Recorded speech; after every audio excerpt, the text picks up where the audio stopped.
வணக்கம் நண்பர்களே. உங்களோடு ஒரு ஜென் கதை ஒன்றை பகிர்ந்து கொள்ள விரும்புகிறேன்.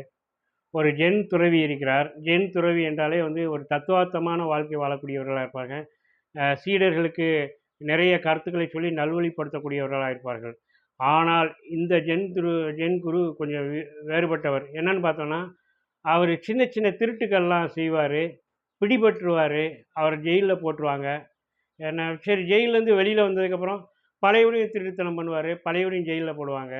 ஆக சீடர்களுக்கு எவ்வளோ நல்ல கருத்துக்களெல்லாம் போதிக்கக்கூடிய ஒருத்தர்ட்ட ஏன் இந்த மாதிரியான ஒரு பழக்கம் இருக்குங்கிறது எல்லாருக்குமே ஒரு புதிரான ஒன்றாகவே இருந்தது. ஆனால் அவர்கிட்ட அதை இப்படி கேட்ட முடியாதே, அது தயக்கமாகவே இருக்குது. அதனால் கேட்கல. இவர் இப்படியுமா இருக்காரு. ஒரு கட்டத்தில் வயதாகுது, மரண படுக்கைக்கு போயிடுறாரு. அப்போ அவர்கிட்ட கேட்டே ஆகணும் அப்படின்ட்டு கேட்குறாங்க சீடர்கள். குருவே, நீங்கள் எங்களுக்கு எவ்வளவோ நல்ல கருத்துக்களை எல்லாம் சொல்லி நல்வழிப்படுத்தியிருக்கீங்க. ஆனால் நீங்கள் ஏன் இந்த மாதிரி திருட்டுலாம் செஞ்சுட்டு ஜெயிலில் போயிட்டு அவமானப்பட்டுக்கிட்டு ஏன் இந்த மாதிரி இருக்கீங்க அப்படின்னு கேட்டதும் அவர் சொன்னாராம், இதில் ஒன்றும் ரகசியம்லாம் கிடையாது. எப்படி உங்களை நான் நல்வழிப்படுத்துகிறேனோ அதே போல் சிறைச்சாலையில் இருக்கக்கூடிய கைதிகளையும் நல்வழிப்படுத்த விரும்பினேன். அதற்கு ஒரு வாய்ப்பாக தான் இந்த மாதிரி சின்ன திருட்டு பண்ணுவேன். உடனே ஜெயிலில் போடுவாங்க. அங்கே போயிட்டு அவங்களுக்கு நான் நிறைய போதனைகள் பண்ணி அவங்களுக்கு நல்லா வழிகாட்டி அவங்கள மனம் திருந்தி வெளியில் வர்ற மாதிரிலாம் பண்ணியிருக்கிறேன்.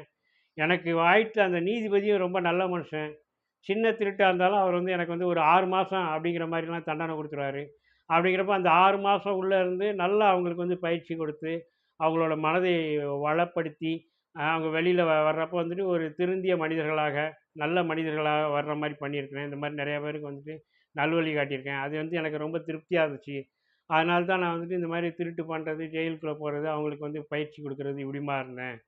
ஏன்னா எனக்கு இது ஒரு திருப்தியான ஒரு விஷயமா இருக்குது. ஏன்டா ஜெயிலுக்கு போகிறதுக்கு வேற எந்த வழியும் தெரியல எனக்கு. அதனால இந்த மாதிரி பண்ணேன் அப்படிங்கிறாரு. உண்மையிலே இது சுவாரஸ்யமான கதையாக தான் இருக்குது இல்லைங்களா? நானும் கூட தினமும் புழல் சிறையை கடந்து தான் அலுவலகத்துக்கு போய் வந்துக்கிட்டு இருக்கிறேன்.